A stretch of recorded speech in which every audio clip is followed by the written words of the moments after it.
The neighborhood of Willow Creek was the kind of place where the grass was measured with rulers and the silence was enforced like a law.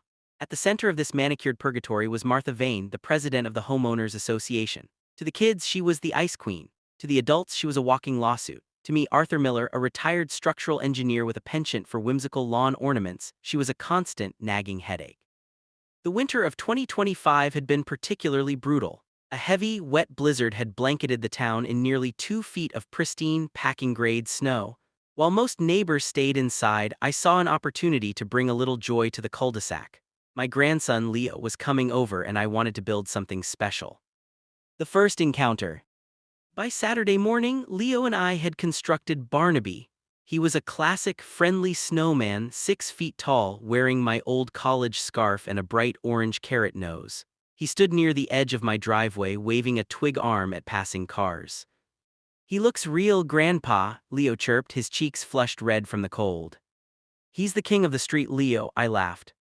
But the reign of Barnaby was short-lived. That evening, as the sun dipped below the horizon, I heard the crunch of boots on snow. I looked out my window to see Martha Vane standing on my lawn. She wasn't admiring the craftsmanship. She was holding a clipboard. I opened the front door, the cold air biting at my face. "Evening, Martha. Barnaby looks good, doesn't he?" Martha didn't smile. She pointed a gloved finger at the snowman. "Mr. Miller, Section 4, Paragraph C of the HOA bylaws states that temporary lawn installations must not exceed 4 feet in height and must be placed at least 10 feet from the public curb. This frozen entity is a safety hazard and an eyesore." "It's a snowman, Martha," I said, trying to keep my voice level. "The kids love it. It'll be gone in a week when the thaw starts." "Rules are rules, Arthur. You have until tomorrow morning to remove it, or the HOA will be forced to take action." I went to bed hoping she'd find some Christmas spirit overnight. I was wrong. On Sunday morning, Leo ran to the window and let out a sob. I joined him and saw Barnaby reduced to a pile of shattered ice chunks. Martha had returned with a shovel and a chip on her shoulder. Barnaby was decapitated, his carrot nose snapped in half. The escalation. "Don't worry, Leo," I whispered, patting his shoulder. "We can build a better one."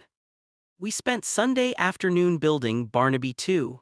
This time, I moved him further back from the curb, well within the 10-foot limit. I even measured him, exactly 3 feet 11 inches. He was short, stout, and wore a dapper fedora. "She can't touch this one," I told Leo. "He's within the rules." But Martha Vane didn't care about the rules she wrote. She cared about control. That night, through my security camera feed, I watched her pull her gleaming, oversized white SUV, a vehicle she parked on the street despite the no-street parking rule she enforced on everyone else, onto my curb. She stepped out, kicked Barnaby 2 until he collapsed, and then drove off, her tires spinning in the slush. My blood boiled. It wasn't just about the snow anymore. It was about the joy she was stealing from a 7-year-old boy. It was about the years of petty fines for wrong-colored mulch and excessive birdhouse density. I spent the next 3 days in my garage. My neighbors thought I was mourning my snowman. In reality, I was engineering the masterpiece. The next storm hit on Wednesday. It was a nor'easter, dumping a thick, heavy layer of icy sleet followed by more snow. This was the perfect material. "What are we building today, Grandpa?" Leo asked, watching me haul a series of heavy-duty items from the garage. "We aren't building a snowman, Leo," I said, a mischievous glint in my eye. "We are building a monument." I started with a core. I took 4 large, industrial-grade concrete bollards, the kind used to protect storefronts that I had left over from a warehouse project. I bolted them together into a square base. Around this, I wrapped a heavy-duty steel mesh frame roughly 5 feet tall and 4 feet wide. Then, I brought out the water hose. I sprayed the steel and concrete core until it was coated in a thick, translucent layer of ice.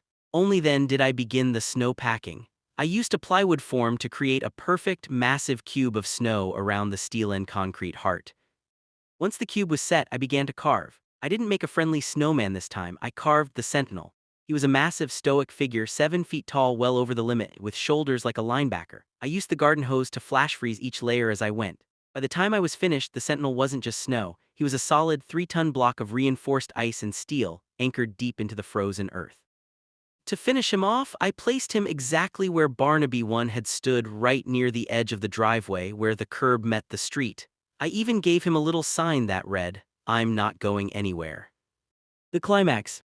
Friday morning arrived with a bitter chill. The neighborhood was a ghost town save for the hum of engines as people cleared their drives. I sat by my front window with a thermos of coffee, waiting. At 8:00 a.m. sharp, the white SUV appeared. Martha Vane was on the warpath. I saw her slow down as she approached my house. She saw the Sentinel. Even from a distance, I could see her face turn a bright, indignant red. She didn't even get out of her car this time. She was done talking. She pulled her SUV into a neighbor's driveway to turn around, then lined herself up with the Sentinel. She was going to use her vehicle as a ram.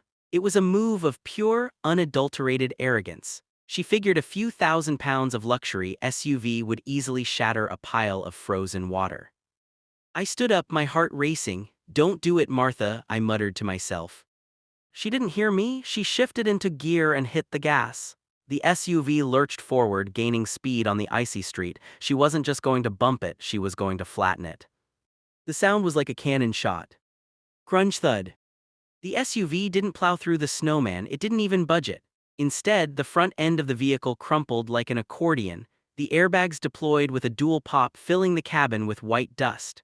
The Sentinel stood perfectly still, a few flakes of surface snow drifting off his icy shoulders but otherwise completely unharmed. The SUV, however, was a wreck. The bumper was gone, the radiator was hissing steam into the cold air, and the front tires were splayed outward at unnatural angles. The aftermath. I ran outside not out of concern for the car but to make sure Martha was okay. For all her faults, I didn't want her dead. I pulled open the driver's side door. Martha was slumped back against the deflated airbag. Looking dazed but uninjured, she looked at me, then at the towering icy giant through her shattered windshield. What is that?" she wheezed. "That's the Sentinel, Martha," I said calmly. "He's got a very strong core. I tried to tell you he wasn't going anywhere." Within 20 minutes, the police and a tow truck arrived. The officer, a young man named Miller, no relation, who had grown up in the neighborhood, looked at the scene and struggled to hide a smirk. "So, let me get this straight, Mrs. Vane," the officer said, scribbling on his notepad. "You intentionally drove your vehicle onto Mr. Miller's private property to strike a snowman." "It's an illegal structure," Martha shrieked, her voice cracking. "He built it to destroy my car." The officer looked at the snowman, then at the tire tracks clearly showing Martha speeding toward it. "Ma'am, it's a snowman. If you hit a tree, you don't blame the tree for being too hard. You're lucky I'm not citing you for reckless driving. As it stands, this is an at-fault accident on private property. Your insurance is going to have a field day with this." The tow truck driver hooked up the SUV. As it was dragged away, the front end made a sickening grinding noise. Martha stood on the sidewalk, wrapped in a blanket, watching her $70,000 status symbol disappear around the corner. The resolution. The story of the snowman that fought back spread through Willow Creek like wildfire. For the first time in years, the neighbors stopped whispering and started talking.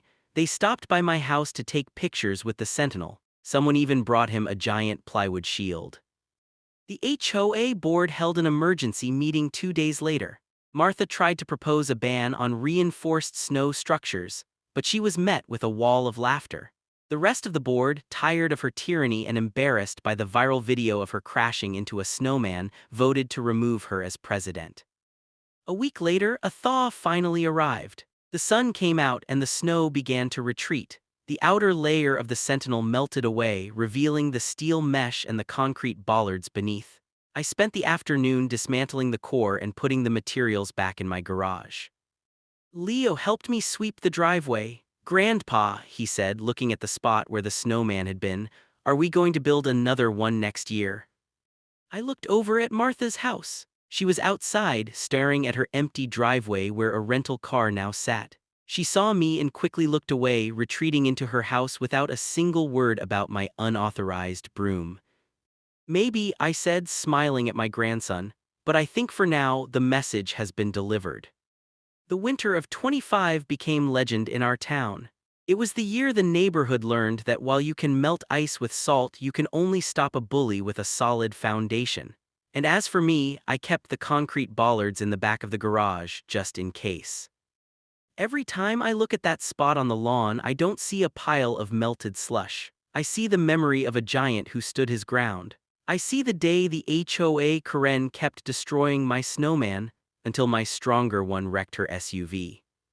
It was, without a doubt, the best winter of my life.